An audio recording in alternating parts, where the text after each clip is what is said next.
Ceci est un livre audio autogénéré par Google. Chapitre 1 Introduction. Pendant 40 années, j'ai eu la chance de participer à l'histoire de la psychiatrie stéphanoise. Comme témoin et acteur, voici un témoignage personnel de cette aventure passionnante. Je raconte cette histoire en prenant appui sur mes souvenirs et aussi sur les témoignages des soignants qui ont vécu ces péripéties. Au décours de cette histoire, des questions vont apparaître. Je vais essayer de donner des éclairages bienveillants et aussi parfois des réponses dérangeantes pour l'opinion générale. Je me propose d'aller chercher, dans le passé ou dans d'autres champs, des repères pour comprendre l'évolution des idées en psychiatrie dans ce demi-siècle, et dans le contexte si particulier de Saint-Étienne. Partie du néant, la psychiatrie stéphanoise va vivre, entre 1975 et 2015, un condensé des idées nouvelles. Elle illustre les changements considérables dans les conceptions théoriques et aussi dans les pratiques de la discipline. Raconter son histoire m'a semblé intéressant, car au-delà des anecdotes locales, elle permet une réflexion sur le soin. Cette histoire a été riche sur le plan organisationnel, parce que nous avons assisté à la création de plusieurs lieux de soins. Nous allons raconter la création de l'hôpital spécialisé de Saint-Jean-Bonnefond et sa fermeture, celle du service psychiatrique de CHU au pavillon 52 de l'hôpital Bellevue, puis le regroupement de ces deux entités dans le nouvel hôpital Nord, et la restructuration de 7 secteurs en 4. Surtout, je n'oublierai pas les hommes et les femmes qui sont à l'origine de cette saga. Je pense aussi bien aux malades, dont certains ont été emblématiques et beaucoup attachants, qu'aux soignants, médecins et infirmiers, aides-soignantes, sans oublier les secrétaires, dont le rôle reste souvent méconnu alors qu'elles sont au carrefour des différentes structures du service et qu'elles jouent un rôle de modérateur, de filtre entre les uns et les autres.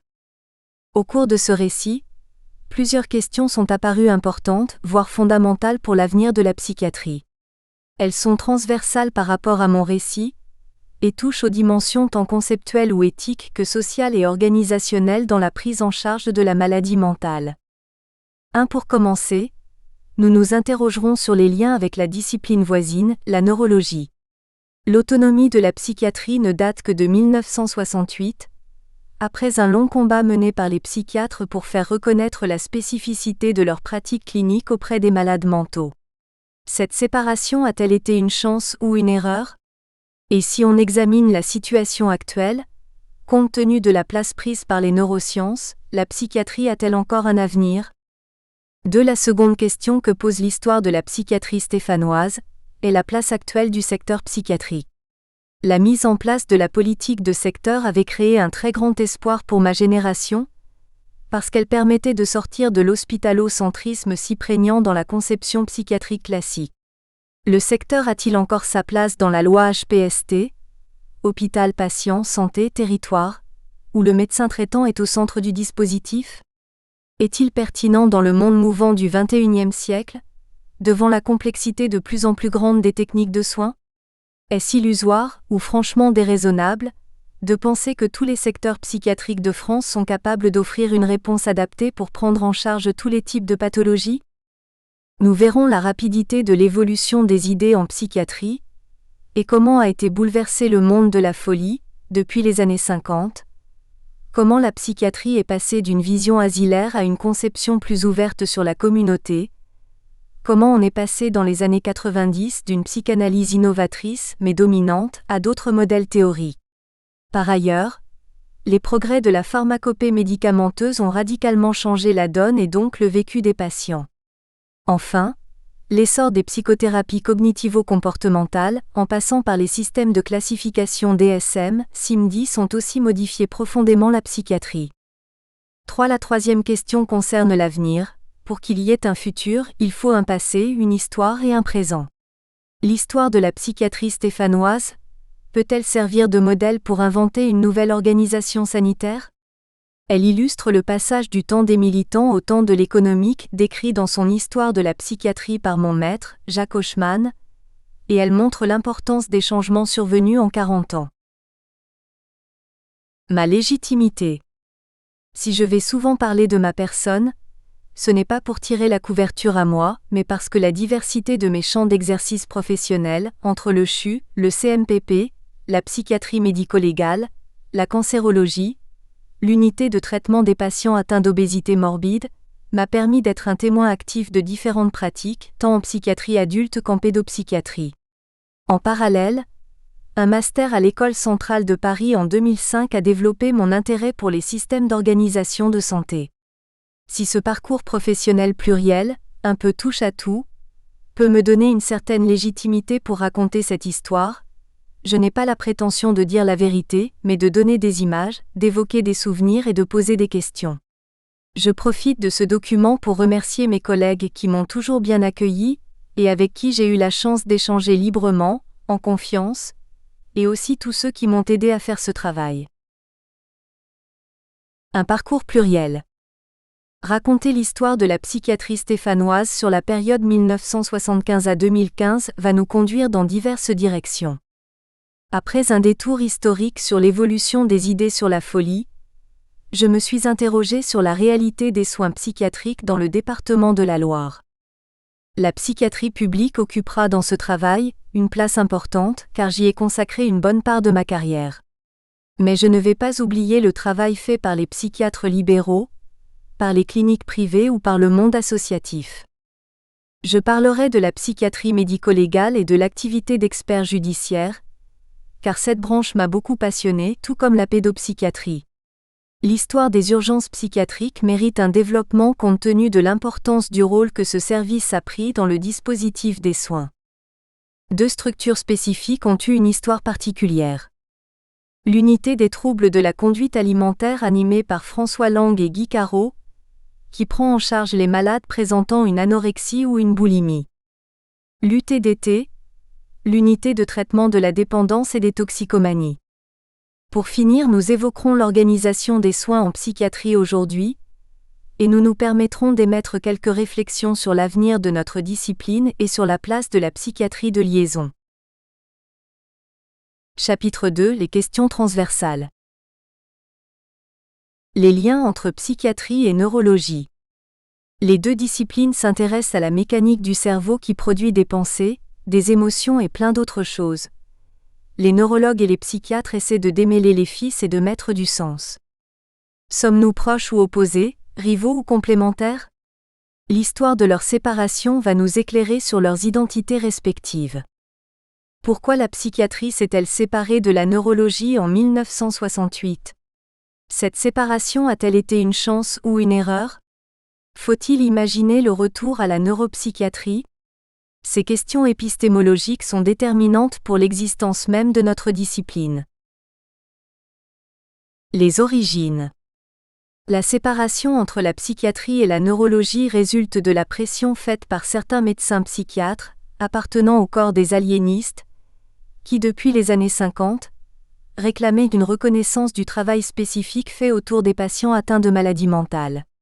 Au début de cette démarche, rares ont été les universitaires à soutenir la séparation entre la neurologie et la psychiatrie, exception faite du professeur lyonnais, Jean Guyotat, dont la vision a toujours été originale et avant-gardiste. Pour favoriser l'autonomie de la psychiatrie, on constate que plusieurs facteurs se sont regroupés. On a assisté à une évolution des pratiques, l'ouverture vers l'extérieur, la réduction du poids des asiles, l'augmentation du nombre des hospitalisations libres, les progrès de la pharmacopée et surtout l'apparition du courant des psychothérapies individuelles et institutionnelles. Il semble que l'influence des idées d'Henri Ey, 1900 à 1977, ait aussi été déterminante. Il a été l'un des premiers psychiatres à défendre une vision globale de la pathologie mentale. Sa conception organodynamique a été éclairante pour les jeunes psychiatres de ma génération. Je trouve que la définition qu'il donne de la maladie mentale, une pathologie de la liberté, reste d'une grande pertinence. Dès 1960, il a précisé la situation de la psychiatrie à l'égard de la neurologie. Pour lui, dans les deux disciplines, les troubles mentaux constituent des déstructurations de grandes fonctions, dans l'acception de J.H. Jackson 1835 à 1911. Dans le cas de la neurologie, il ne s'agit que de déstructuration partielle, tandis que dans le cas de la psychiatrie il s'agit de déstructuration globale. HEY montre ainsi que les points de vue s'opposent et entraînent en conséquence des prises en charge différentes. La séparation. La loi du 30 décembre 1968 allait officialiser la séparation. En se séparant de la neurologie, la psychiatrie devenait une branche à part entière de la médecine, avec son autonomie et ses enseignants. Elle a alors découvert ses règles et ses limites, car tous les malheurs, toutes les souffrances ou tous les comportements anormaux ne sont pas des maladies. Pourquoi la société essaie-t-elle souvent de pousser les psychiatres hors des limites de leur spécialité, en leur demandant d'intervenir sur tous les sujets d'actualité? C'est un piège, car nous n'avons pas de compétences particulières pour le faire, nous ne sommes ni tout-puissants ni chargés de pouvoirs magiques. Distinguer le normal et le pathologique, la souffrance et la maladie est déjà une tâche compliquée. La disparition de la neuropsychiatrie a posé toute une série de questions, et elle continue à susciter des controverses nombreuses, parfois virulentes entre les neurologues et les psychiatres. J'ai choisi 2 exemples de ces querelles. Que penser de la séparation du psychique et du somatique, du vieux dualisme de l'âme et du corps? Les réponses des uns et des autres divergent. Les uns, souvent les neurologues, sont partisans d'une position biologique. Ils estiment que tous les faits psychiques peuvent être compris par le fonctionnement cérébral et qu'il faut trouver les anomalies du cerveau pour expliquer les troubles mentaux. Il deviendrait alors possible de les corriger par des traitements physiques, médicaments, stimulation électrique magnétique, etc., en agissant à un niveau organique, neurones, synapses, neuromédiateurs, etc. Au contraire, les partisans d'une autonomie psychique estiment que l'appareil psychique doit être étudié dans sa spécificité et que l'étude de son support matériel, le cerveau, n'est pas suffisante pour expliquer et soigner les troubles mentaux. Selon les différents courants de pensée, le langage, les affects, les désirs, les traumatismes, l'histoire du sujet, ses relations aux autres, seront retenus pour comprendre le trouble mental et proposer un soin psychothérapeutique. J'ai toujours refusé de choisir un camp de façon binaire, de rester dans une opposition entre être biologique et être pensant, d'autant plus que cette dualité se complique et s'enrichit avec un 3e concept, l'être relationnel que nous sommes tous de notre naissance à notre mort. Je pense qu'il faut que les 2 points de vue s'enrichissent mutuellement, au lieu de rester dans une opposition stérile. Un autre exemple de la polémique concerne la place du corps en psychiatrie. On a estimé longtemps que le corps était négligé par les psychiatres. Je crois qu'il s'agit d'une erreur, voire d'une contre-vérité, et je m'appuie sur les propos du professeur Pierre de Lyon qui disait dans une intervention en 2011 faite lors du congrès de Lille: au XIXe siècle, la psychiatrie avait conquis son autonomie en s'emparant de la question du corps des aliénés, celui qui était antérieurement un objet attaché à des murs, enfermé dans les culs de basse-fosse des prisons, et en le faisant entrer dans les livres et les asiles, d'une façon toute médico-philosophique. Un bon gardien du corps allait permettre à l'aliéné de retrouver ses esprits. La loi de 1838. Aujourd'hui, le corps est à la fois le lien entre la médecine et la psychiatrie, ou plus justement entre le patient accueilli par un médecin et celui accueilli par un psychiatre. Mais à la condition que ce corps ne soit pas scindé de l'esprit qu'il habite dans une visée objectivante, plutôt pensé comme entité corporo-psychique subjectale. Les différences entre psychiatres et neurologues. Dès 1967, le premier livre blanc de la psychiatrie avait longuement formulé les raisons de la séparation des 2 disciplines. Il y a une différence de conception de la maladie. Pour les uns, les troubles s'expliquent ou vont se comprendre par des lésions organiques, génétiques, pour les autres l'origine des troubles est polyfactorielle. Ma modeste expérience personnelle confirme ces différences, mais n'interdit pas la coopération et le travail en commun. Après avoir travaillé de nombreuses années avec des neuropédiatres, en particulier avec Gilles Damon, le pédiatre directeur du CAMSP, j'ai constaté une différence dans le mode de pensée entre les uns et les autres. Tandis que les neurologues utilisent une démarche descriptive, analytique, raisonnable, les psychiatres ont souvent une pensée synthétique, intuitive. Je renvoie au passionnant livre de Daniel Kahneman, Système 1, Système 2, les 2 vitesses de pensée. La complémentarité de nos démarches a souvent été très fructueuse pour nos patients. La fin de la neuropsychiatrie. Ce n'est qu'au lendemain immédiat de mai 1968, et à l'occasion de la réforme de l'université engagée par Edgar Faure, que le décret du 30/12/1968 permet aux psychiatres d'obtenir la suppression du C de neuropsychiatrie et la création d'un enseignement spécialisé de psychiatrie, instituant celle-ci sur un pied d'égalité avec les autres disciplines cliniques. Les conflits qui entourent cette naissance de la psychiatrie sont l'illustration même de ce que son domaine est, celui où les luttes de concurrence pour la définition de la discipline ont été, et sont encore, les plus acharnées. La nature même de son objet, en ce qu'il met en jeu des conceptions indissociablement médicales et philosophiques, engageant des croyances sur la nature humaine et le monde social, n'est évidemment pas étrangère à la vigueur des controverses. Les oppositions théoriques sur les rapports entre le psychique et le physique, qui débordent largement du cadre médical, se retrouvent au cœur des affrontements sur la pathogénie, organogenèse versus psychogenèse et ou sociogenèse des affections mentales. Affrontements qui, en l'absence d'objectivation par l'anatomie pathologique de lésions spécifiques aux maladies mentales, mettent en jeu des constructions théoriques. Les atteintes organiques sont-elles cause ou conséquence du dérèglement mental ? Les conséquences positives. De nombreux observateurs estiment que cette séparation a fait faire des progrès considérables à la psychiatrie. La reconnaissance de cette discipline autonome a attiré beaucoup d'étudiants.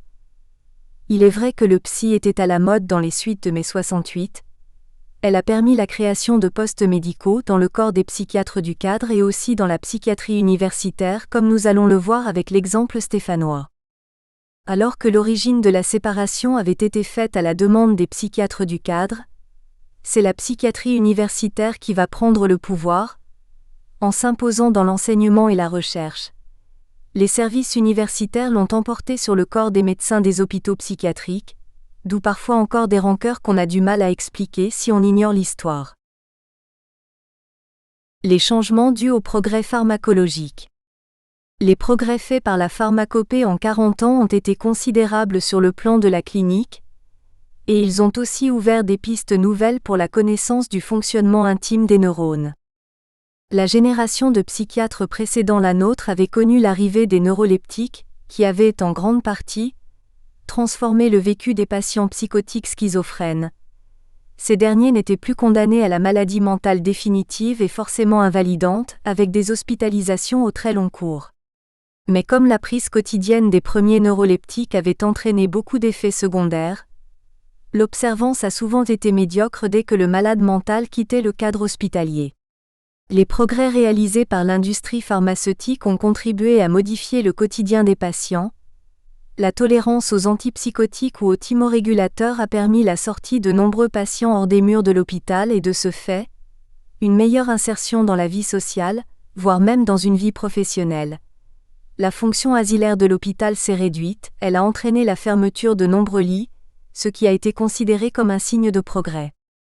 Ces fermetures de lits ont parfois eu des conséquences négatives, je pense en particulier aux nombreux psychotiques qui errent dans les rues ou qui se retrouvent dans les prisons. 30% de la population carcérale relèverait de soins psychiatriques. L'effet de vase communicant entre les asiles et les maisons d'arrêt est loin d'être satisfaisant. La découverte des antidépresseurs est encore plus récente. Elle date des années 60. Le premier IMAO est attribué à Nathan Caline de New York. Ces médicaments antidépresseurs ont aidé beaucoup de patients. Les progrès de la prescription ont permis d'être plus focalisés, et peut-être un jour obtiendra-t-on une thérapeutique ciblée. On ne peut pas nier qu'il y a eu une dérive avec la prescription excessive de médicaments. Voir l'exemple du Prozac, surnommé la pilule du bonheur, ou l'abus des tranquillisants ou des hypnotiques donnés larga manu par les spécialistes, mais souvent par les médecins généralistes. Il faudrait analyser les raisons profondes de la dépression collective des Français, les plus grands consommateurs de psychotropes en Europe, mais il s'agirait d'une enquête plus anthropologique que psychiatrique. Comme beaucoup de services universitaires, nous avons participé à de nombreux essais thérapeutiques. Sous la direction de Jacques Pellet et de François Lang, nous avons rempli des dossiers et des questionnaires d'évaluation et nous avons participé à l'amélioration des traitements médicamenteux avec modestie et rigueur. Outre l'important bénéfice clinique sur les délires, les crises d'agitation ou les troubles de l'humeur, les découvertes pharmacologiques et fondamentales ont ouvert un champ nouveau, celui de la chimie cérébrale, du fonctionnement intime des synapses et de leur environnement cérébral. Ce qui est en train de révolutionner la compréhension des mécanismes intimes de la pensée, qui commencent aussi à être appréhendés par l'imagerie fonctionnelle cérébrale. Même si la complexité des mécanismes s'enrichit chaque jour davantage, nous ne sommes pas encore proches de tout maîtriser. C'est le vaste champ des recherches cognitives en neuropsychiatrie. N'y a-t-il pas un risque que notre discipline disparaisse, car elle est prise en tenaille entre la génétique et la neurologie? Notre unique chance de survie est de croire à nos vertus, notre esprit de synthèse, et de croire à notre capacité de s'appuyer sur notre système 1, sur notre don de savoir utiliser un système de pensée qui repose sur l'immédiateté ou sur l'intuition, défini par Daniel Kahneman, psychologue et prix Nobel d'économie en 2011, comme aussi efficient que l'esprit d'analyse et de réflexion. La politique du secteur psychiatrique. Un autre changement fondamental pour la psychiatrie publique fut la création du secteur psychiatrique, en 1960, qui allait changer en profondeur la conception du soin psychiatrique. Il ne fallait plus uniquement protéger les patients en les enfermant dans des hôpitaux, mais les soigner pour leur permettre une réinsertion sociale ou professionnelle. La création des secteurs en 1960. Avec la volonté de se rapprocher de la cité et de quitter l'hospitalocentrisme, la politique de secteur a consisté à organiser les soins psychiatriques en unités thérapeutiques réparties dans tout le territoire français, et correspondant chacune à une population d'environ 75 000 personnes. Après la Deuxième Guerre mondiale, la psychiatrie va connaître un grand changement. Certains psychiatres ont remis en question l'utilité de l'isolement, hypothèse théorique qui avait fondé le soin du malade mental. Je reprends les mots de Nicole Horassius Jarrier. La France choisit une voie positive, réformiste, nourrie d'esprit communautaire. Elle humanise ses hôpitaux, à la différence d'autres pays, Italie, USA, qui pour des raisons idéologiques autant qu'économiques ont fermé leurs hôpitaux psychiatriques. Une aire de soins remplace alors les murs. On crée un dispositif de soins décentré vers la communauté pour des soins de proximité, avec quelques grands principes qui sont l'éthique du secteur. Continuité des soins. Des soins d'accès facile et d'égale valeur pour tous. Tous ces principes avaient un fil rouge.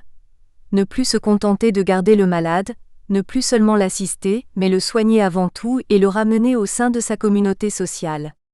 C'est à partir de là que s'est mise en place concrètement l'organisation en aires de soins sectorisées. La circulaire du 15 mars 1960 prévoit de diviser chaque département en un certain nombre de secteurs géographiques, à l'intérieur de chacun desquels la même équipe médico-sociale devra assurer pour tous les malades hommes et femmes la continuité indispensable entre le dépistage, le traitement sans hospitalisation quand il est possible, le soin avec hospitalisation et enfin, la surveillance de post-cure. Ce dispositif fut mis en place progressivement et assez inégalement sur le territoire, avec des disparités grandes selon les départements, et ce dispositif du secteur s'est heurté parfois à l'opposition d'une partie des psychiatres, attachés à une conception classique de l'enfermement dans les asiles. Il a fallu attendre 1985 pour que deux lois reconnaissent l'organisation en secteur en lui donnant un statut juridique et un financement par l'assurance maladie, avec un budget enfin unifié entre l'extra et l'intra-hospitalier. La gestion de ce budget a été confiée aux administrateurs hospitaliers. Malgré les imperfections, la mise en place de la sectorisation fut une belle aventure. On peut saluer l'esprit avant-gardiste de cette organisation hospitalière et ambulatoire territorialisée. Elle devait assurer l'égalité d'accès aux soins pour tous les Français. Elle a permis un changement des mentalités chez les soignants en psychiatrie. Parallèlement, les représentations de la psychiatrie se sont modifiées dans la population. Les fous ne font plus aussi peur sauf lors de quelques affaires dramatiques et très médiatisées, comme le drame à l'hôpital de Pau, le 17 décembre 2004 où un malade a tranché la tête de deux infirmières avec un sabre. Dans ces cas de violence dramatique, l'opinion publique, sous l'influence des médias, n'hésite pas à crier « Que fait la psychiatrie ? Que font les psychiatres ?» Nous n'allons pas nier la fonction de régulation sociale qu'exerce la psychiatrie depuis ses origines, et nous ne refusons pas la dimension socio-judiciaire de notre spécialité, même si ce n'est pas toujours la part du métier la plus gratifiante.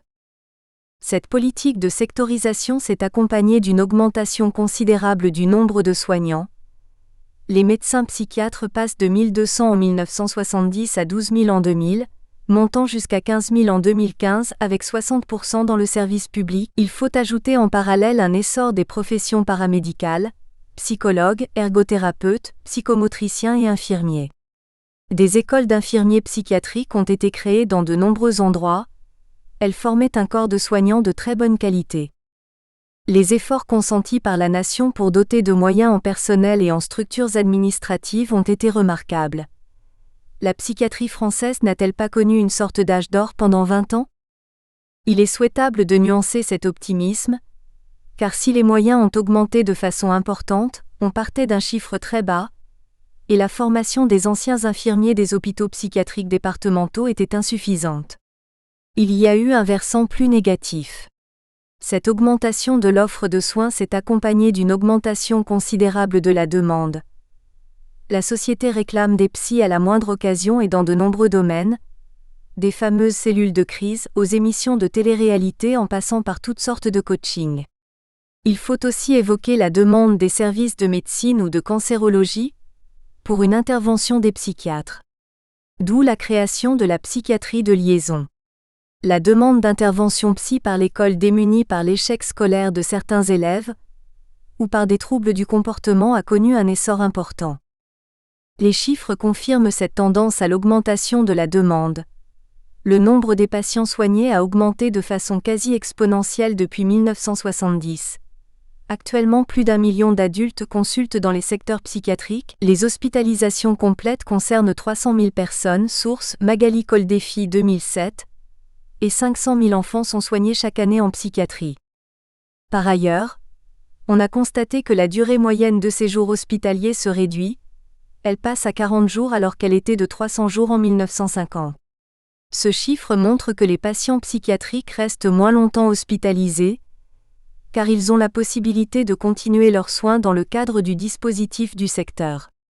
Cette modification dans la prise en charge s'explique aussi par un changement dans l'organisation des soins en psychiatrie. 90% des soins se font actuellement sur le mode libre. Les hospitalisations sous contrainte, HSC, sont devenues très minoritaires, on peut en conclure que la demande de soins augmente. En conclusion, la politique du secteur a été une réussite. Le projet de retour des malades dans leur communauté sociale a été mené à bien. L'activité hospitalière a baissé considérablement. Dans l'ensemble, les soins ont évolué avec la prise en compte du sujet. Il y a eu un recentrage sur la personne. Les soins dans la communauté se font en lien avec les partenaires du terrain, ils ont remplacé le côté isolement-enfermement. N'est-il pas nécessaire de mettre des nuances à ce tableau un peu idyllique ? Ne devrions-nous pas être inquiets par la fermeture de si nombreux lits, qui a été considérée et saluée comme un progrès ? Comment former les équipes de secteur psychiatrique à la dimension médico-économique ? Le poids financier, visible et invisible, lié aux troubles mentaux est considérable. Il est estimé par les économistes de la santé à plus de 100 milliards d'euros par an, aux coûts directs, système de santé, prise en charge médico-sociale, allocations. Il faut en effet ajouter les coûts indirects, perte de qualité de vie, mortalité évitable, handicap, perte de production. Les troubles psychiques sont la première cause médicale d'invalidité, responsable d'un très grand nombre d'arrêts de travail et d'affections de longue durée, sans parler des dépenses dues à la surconsommation des psychotropes. Les soignants en psychiatrie sont-ils suffisamment conscients de cette dimension quand ils demandent une mise en invalidité ou l'attribution d'une allocation adulte handicapé, AAH? Qu'en sera-t-il de la sectorisation dans l'avenir? Elle a subi ou bénéficié de l'évolution conjointe de la société, des budgets santé, des orientations de la discipline. Une refonte du secteur me paraît nécessaire. La logique de la proximité ne peut pas être le seul critère de choix, de même la complexité des techniques de soins nécessite des unités spécifiques transsectorielles. Question d'avenir pour la psychiatrie. Nous espérons que vous avez apprécié cet aperçu. Pour continuer à écouter ce livre audio sur Google Play Livres, utilisez le lien dans la description de la vidéo.